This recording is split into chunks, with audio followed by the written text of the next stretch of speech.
পৃথিবীর বেস্ট মানুষটাকে আপনাদের সামনে একটু উপস্থাপন করা। এই মানুষটার নাম আপনি জানেন, কালিমা জানেন, সব কিছু জানেন, কিন্তু কল্পনা করেন তো তার কয়টা কনটেক্সট আপনার মাথায় আছে, তার কয়টা আচরণ আপনার মুখস্থ আছে।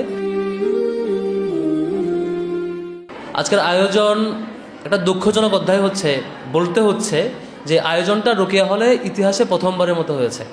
মানে বাংলাদেশের মতো দেশ, যে দেশে আমরা সবাই রাসূল সাল্লাল্লাহু আলাইহি ওয়াসাল্লামকে ভালোবাসি, অনুসরণ করি, জীবনের চাইতে বেশি ভালোবাসি, সেই মানুষটার জীবন নিয়ে আলোচনা প্রথমবারের মতো হয়েছে। এটা গর্বের না, এটা লজ্জার, যে এতদিন হয় নাই কেন।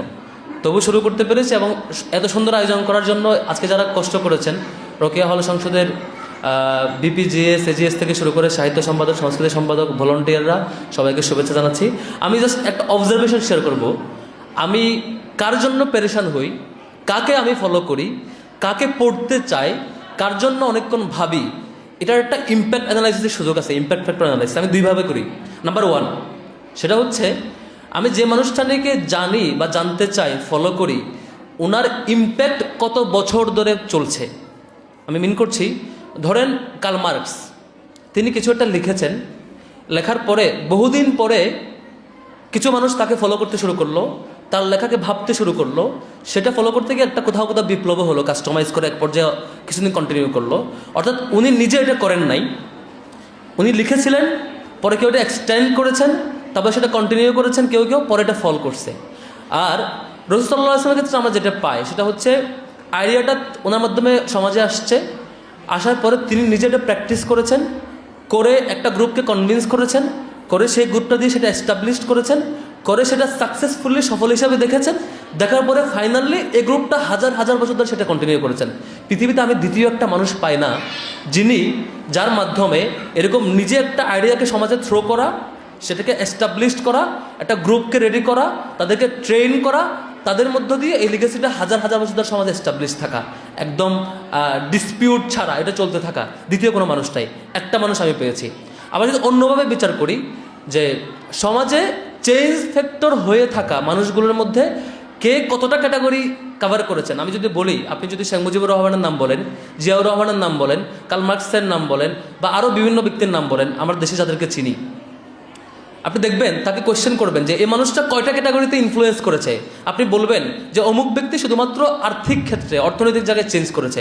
আবার বলবেন যে অমুক ব্যক্তি চেঞ্জ করেছে পলিটিক্যাল জায়গায়, তমুক ব্যক্তি তমুক জায়গায়। আবার এইটাও আবার দীর্ঘদিন টার্ন, মানে এটা হয় নাই, পরে চেঞ্জ হয়ে গেছে। ধরেন বাংলাদেশের একটা পলিটিক্যাল ফিগারের নাম বলে জিয়াউর রহমান, তার নাম বলবেন, আপনি বলবেন তিনি কোথায় চেঞ্জ করেছেন, বলবেন এই 4-5টা ফিল্ডে চেঞ্জ করেছেন, কয়টা রিজিয়ন ধরে, কয়টা কমিউনিটি ধরে, এই গ্রুপ ধরে, পরে গিয়ে একটা গ্যাপ তৈরি হয়েছে। আপনি রাসূল সাল্লাল্লাহু আলাইহি ওয়াসাল্লামকে একমাত্র ব্যক্তি পাবেন যিনি একসাথে সমাজের কালচারাল জায়গায়, পলিটিক্যাল জায়গায়, সোশ্যাল জায়গায়, ইকোনমিক জায়গায়, ইন্টারন্যাশনাল অ্যাফেয়ার্স, স্পিরিচুয়াল এবং সামগ্রিক প্রত্যেকটা পার্ট তিনি কভার করেছেন। প্রত্যেকটা জায়গায় পলিসি সাজেস্ট করেছেন, সাজেস্টেড পলিসি ইমপ্লিমেন্ট করেছেন, ইমপ্লিমেন্ট করা জিনিস কন্টিনিউ করেছেন পরের লোকজনের জন্য। দ্বিতীয় আর কোনো ব্যক্তি নাই।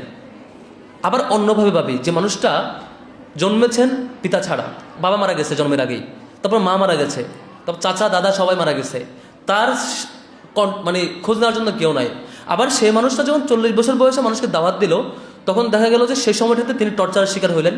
তার সামনে তার অনুসারী সুমাইয়া রাদিয়াল্লাহু তাআলা আনহাকে বর্ষা মেরে হত্যা করা হচ্ছে, বলতেছে সবর করো, এটা প্রতিরোধ করতে পারে নাই। আবার এই মানুষটা বলছে আল-ইয়াউমা আকমালতু লাকুম দীনাকুম ওয়া আতমামতু আলাইকুম, তিনি বলছেন যে আল্লাহর পক্ষ থেকে আয়াত আসছে যে আজকে আমি তোমার জন্য দিন পূর্ণ করে দিলাম, ওয়া আতমামতু আলাইকুম নি'মাতি ওয়া রাদিতু লাকুমুল ইসলামা দীনা। পরে মানে শেষে আল্লাহ বলছেন, স্টার্টিং হচ্ছে আপনি জাস্ট কালিমার দাওয়াত দিচ্ছেন, স্পিরিচুয়াল দাওয়াত, যে তুমি আল্লাহরে গ্রহণ করো, সেখানে অ্যাটাক আসলো, আপনি ফিনিশিং করছেন যে পুরাই জীবন ব্যবস্থায় তোমার দিয়ে দিলাম। এখন কথা হইল, আমি ব্যক্তি হিসাবে, ব্যক্তি মুসলমান হিসাবে আমি সারাদিন অনেক পড়াশোনা করি, অনেক মিউজিক দেখি, গান দেখি, কন্টেন্ট শুনি, লেকচার শুনি, বই পড়ি, চিন্তা করি, অনেক কিছু করি। তাহলে তার কত পার্সন সবচেয়ে সাকসেসফুল মানুষটা নিয়ে আমি ভাবি, তার স্ট্র্যাটেজি নিয়ে চিন্তা করি। আমি তো বেস্ট হইতে চাই, আমি বেস্ট হলে বেস্ট মানুষকে ফলো করব। আমি যদি সমাজে কিছু জিনিসকে অ্যাড্রেস করতে চাই, কীভাবে অ্যাড্রেস করতে হয় সেটা শিখবো। তাহলে যে মানুষটা সবচাইতে পারফেক্টলি অ্যাড্রেস করেছেন, সবচাইতে ফাংশনিং ওয়েতে অ্যাড্রেস করেছেন, যার লিগেসি সবচাইতে বেশি সময় টিকেছে, তাকে কি আমি জানার চেষ্টা করেছি? আমি ফিল করি না যে আমি গত এই আমার 25 বছরের জীবনে আমি কি আদৌ কখনো টার্গেট করে সময় কাটিয়েছি তার লাইফটা জানবো। আপনি নিজে কল্পনা করেন আমি কয়টা রাসূল সাল্লাল্লাহু আলাইহি ওয়াসাল্লামের জীবনী পড়েছি, আমি এভাবে বলি যে রাসূলুল্লাহ ইসলামের যে শুধুমাত্র ঘটনা জানে, ইন্ডিভিজুয়াল ঘটনা, শুধুমাত্র যুদ্ধের ঘটনা, কেস, ইন্ডিভিজুয়াল কেস, তিনি রাসূল সাল্লাল্লাহু আলাইহি ওয়াসাল্লামকে বুঝতে পারবেন না। বুঝতে হইলে তার স্ট্র্যাটেজি শিখতে হবে, কীভাবে মাল্টি ডাইমেনশনকে তিনি অ্যাড্রেস করেছেন, কীভাবে কমপ্লেক্সিটি ফেস করেছেন, কীভাবে সোসাইটিকে তিনি রিড করার চেষ্টা করেছেন এবং সেটা সলভ করেছেন। দুর্ভাগ্য হইল আমরা কালচারালি এমন যে একটা জায়গা ছিলাম, আমাদের হল পর্যায়ে সেগুলো আয়োজন হইতে পারে নাই। আজকে এই আয়োজনে আমি মোটেও হ্যাপি না, এই অর্থে যে এই আয়োজন যদি আমি শেষ করে ফেলেছি, আজকে শেষ, আমরা অনেক খুশি। আমরা হ্যাপি হব তখন যখন আজকে এখানে যে আপুরা আসছেন, সে আপুরা আমাদের জায়গা থেকে এই মানুষটারা জানার চেষ্টা করব, যে মানুষটারা আমরা মুহাম্মদ বলে ডাকি সাল্লাল্লাহু আলাইহি ওয়াসাল্লাম, এই মানুষটা আমরা জানার চেষ্টা করব। যে মানুষটা আমরা বলি তিনি সফল, আমরা বলি যে মানুষটা সবচাইতে কঠিন সময় ফেস করে এসে সমাজের সব কিছু চেঞ্জ করে দিয়ে নতুন সমাজকে দেখাইছেন, এই মানুষটাকে জানবার চেষ্টা করব, বুঝবার চেষ্টা করব তিনি কীভাবে রিড করে। যদি আমরা চেষ্টা করি এখান থেকে বের হয়ে, যদি বুঝতে পারি, এখান থেকে বের হয়ে আমাদের আপুরা আগামী 1 বছরে সিলেক্টিভ 2টা বা 3টা সিরাতের গ্রন্থ পড়েছেন, স্ট্র্যাটেজি বোঝার চেষ্টা করেছেন। আপনি যদি ইয়াসির কাদের লেকচার পড়েন, ডক্টর ইয়াসির কাদের লেকচার শোনেন, আপনার পড়তেও হবে না। আপনি জার্নির ফাঁকে ফাঁকে ওনার মোর দেন 104টা বা 14টা লেকচার আছে সিরাত সিরিজের, একটা লেকচার ফাঁকে ফাঁকে শুনলে ওনার স্ট্র্যাটেজি বোঝা হয়ে যায়। ছোটোখাটো অনেক বই আছে যেগুলো পড়ার মতো। তো আমার মনে হয় বন্ধুদের প্রতি বিনীত অনুরোধ থাকবে, ডাকসুর দিক থেকে এটা আমাদের ক্ষুদ্র প্রচেষ্টা, পৃথিবীর বেস্ট মানুষটাকে আপনাদের সামনে একটু উপস্থাপন করা।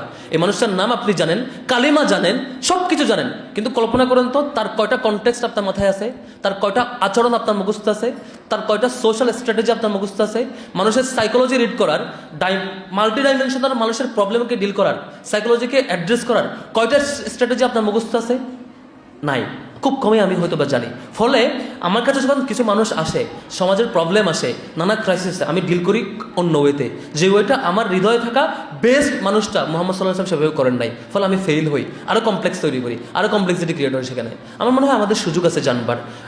ইভেন আমি বিশ্বাস করি পৃথিবীর যে কোনো ধর্মের মানুষের, যে কোনো বর্ণের মানুষের, যে কোনো মতের মানুষের মুহাম্মদ সাল্লাল্লাহু আলাইহি ওয়াসাল্লামের লাইফ থেকে শেখার সুযোগ আছে, জানবার সুযোগ আছে সমাজকে কীভাবে ডিল করতে হয়। তার মুসলিম হওয়ার দরকার নাই, নট নেসেসারি তিনি মুসলিম হইতে হবে, তিনি হিন্দু, তিনি বুদ্ধ, খ্রিস্টান, তিনি একবার জানুক মানুষটা কীভাবে সমাজকে ডিল করছেন, সমাজকে লিড দিচ্ছেন কীভাবে মানুষকে ডিল করছেন। এটা জানলেই ওই মানুষ হয়ে উঠতে পারবেন খুব পারফেক্টলি, সাকসেসফুলি। সবার জন্য শুভকামনা, আর আমার জন্য দোয়া চাই আমিও যাতে মুহাম্মদ সাল্লাল্লাহু আলাইহি ওয়াসাল্লামের সেই অনুসারীদের মধ্যে সত্যিকার অন্তর্ভুক্ত থাকি। এবং হাদিসে আছে যে কিয়ামতের মাঠে লাস্ট মুহূর্তে যে কিছু মানুষ রাসূল সাল্লাল্লাহু আলাইহি ওয়াসাল্লামের কাছ থেকে পানি চাইবে, হাউজে কাউসারের পানি, তখন সব মানুষকে পানি দেওয়া হবে, যিনি হাউজে কাউসারের পানি পাবেন তিনি নাজাত প্রাপ্ত। কিছু মানুষকে রাসূল সাল্লাল্লাহু আলাইহি ওয়াসাল্লাম তার উম্মত হিসেবে অস্বীকার করবেন, না তুমি আমার উম্মত না। আপনি চাইবেন যে ইয়া রাসূলুল্লাহ আমাকে হাউজে কাউসারের পানি দেন, রাসূল সাল্লাল্লাহু তখন তাকে অস্বীকার করবেন, তুমি আমার উম্মত না। তখন তারা জাহান্নামে যাবেন। এরপরে ফিনিশিং স্টেজ হচ্ছে আল্লাহর কাছে যাবেন, আল্লাহ বলবেন তোমরা আমাকে সিজদা করো, সিজদা দাও, তাহলে তোমাদের মাফ জান্নাতে দেওয়া হবে। তখন এটা কোরআনে আছে। তখন কিছু মানুষের হাঁটু শক্ত হয়ে যাবে, সিজদা দিতে পারবেন না, হাঁটু শক্ত হয়ে গিয়ে সে শক্ত হয়ে থাকবে, আল্লাহকে সিজদা দিতে পারবে না। কিছু মানুষ সিজদা দিতে পারবে, যারা পারবে তার জন্য মাফ। এ হচ্ছে ফাইনাল স্টেজ, বিচার কার্যের একদম সিরিয়াস স্টেপে। আল্লাহ যাতে আমাদেরকে সেই সময়টাতে রাসূল সাল্লাল্লাহু আলাইহি ওয়াসাল্লাম যাদেরকে উম্মত হিসাবে সার্টিফাই করবেন, হাউজে কাউসারের পানি পান করতে দিবেন, সেই উম্মতদের অন্তর্ভুক্ত রাখেন। ওমা তৌফিক ইল্লা বিল্লাহ। সবাইকে শুভেচ্ছা এবং ধন্যবাদ। আসসালামু আলাইকুম ওয়া রাহমাতুল্লাহ।